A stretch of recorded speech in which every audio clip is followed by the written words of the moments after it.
Bonsoir à toutes et à tous et bienvenue dans cette nouvelle édition. Voici les titres.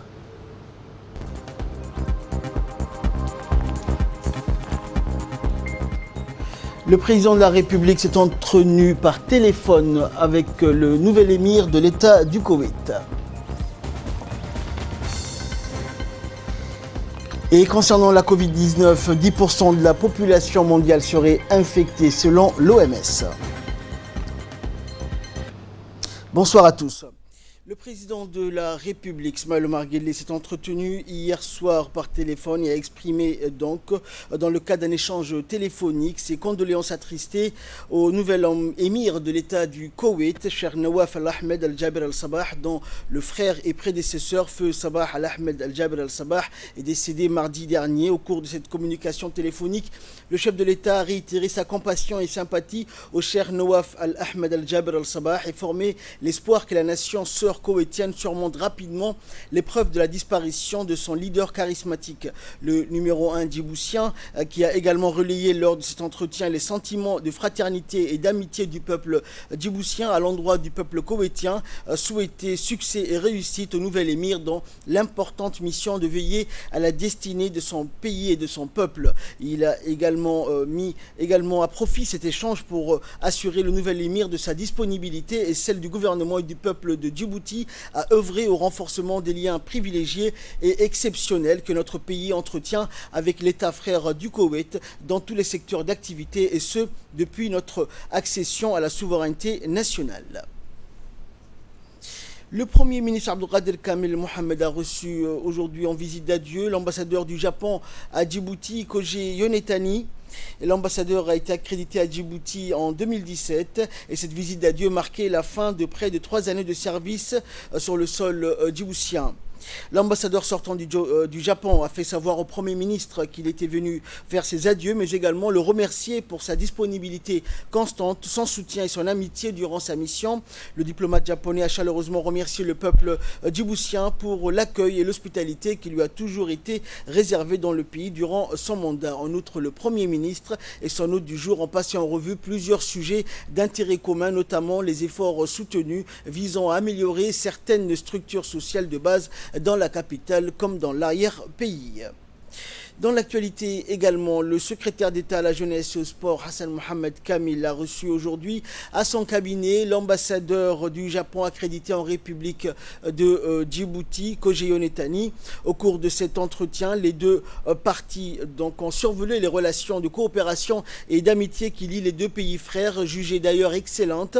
Le diplomate nippon et le secrétaire d'État djiboutien ont évoqué l'état d'avancement des travaux et les suivis concernant donc les réhabilitations et les centres de développement communautaire de la capitale. Le diplomate japonais a regretté son départ à mi-chemin des projets donc de réhabilitation engagés entre le gouvernement japonais et le secrétariat d'État à la jeunesse et au sport, rassurant toutefois que son conseiller ici présent donc prendra le relais. Et enfin, le secrétaire d'État a souhaité un bon départ à son interlocuteur et a émis le souhait de voir dépasser ce stade de réhabilitation pour la construction de nouvelles structures au profit de la promotion et de l'épanouissement de la jeunesse djiboutienne.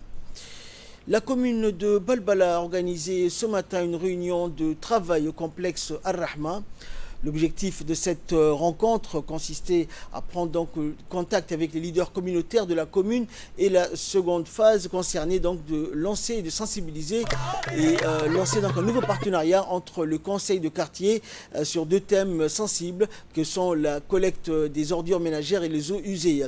Cette rencontre a vu la participation de la maire de la ville de Djibouti, du président de la commune de Balbala, des élus locaux, des députés de la commune de Balbala et des différents présidents des conseils de quartier de la commune de Balbala.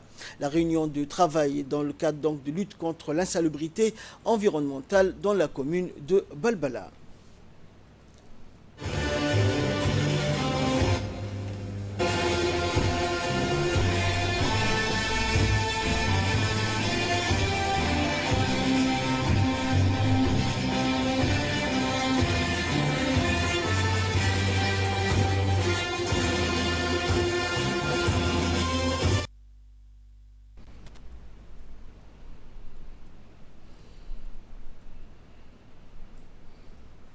Et de là, nous passons à ce qui fait la une de l'actualité internationale. Nous allons parler Covid. 10% de la population mondiale serait infectée par cette pandémie, selon l'OMS.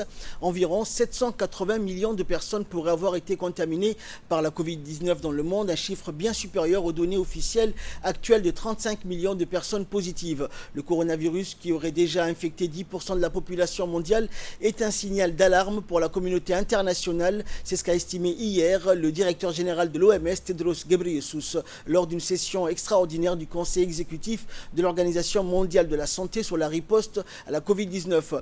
À ses côtés, le directeur des urgences sanitaires de l'OMS, Michael Ryan, a expliqué qu'environ 10% de la population mondiale pourrait avoir été infectée, soit environ 780 millions de personnes, soit 22 fois plus que les chiffres annoncés hier. Et selon les données de l'OMS et l'université Johns Hopkins, 35 millions de personnes ont été testées positives dans le monde depuis le début de l'épidémie, et d'après Tedros Ghebreyesus, dans le monde, 10 pays concentrent 70% de tous les cas et décès signalés, et seulement 3 pays en contiennent la moitié. Ces 3 pays les plus touchés par la pandémie du Covid-19 sont les États-Unis avec 7,4 millions de cas, l'Inde avec 6,6 millions de cas et enfin le Brésil avec 4,9 millions de cas. Et enfin, concernant la tempête Alex, le bilan des crues s'alourdit en Italie et en France. Au moins 7 morts et de nombreux disparus dans le nord de l'Italie et le sud-est de la France.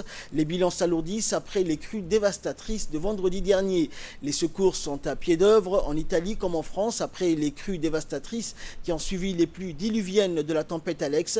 Les dégâts sont considérables et le bilan humain s'alourdit. Dans les vallées dévastées par les flots, seul résonne le bruit des hélicoptères. Beaucoup de routes sont coupées. 4 victimes ont été retrouvées dans l'arrière-pays niçois et selon les pompiers, il reste encore 8 personnes portées disparues qui ont été vues emportées par les eaux. 13 autres, dont on est sans nouvelles, sont aussi recherchées. Et côté italien, on déplore au moins 3 morts. Emmanuel Macron est attendu en milieu de semaine sur la zone sinistrée. C'est la fin de ce journal. Merci de nous avoir suivis. Excellente soirée sur Télé Djibouti.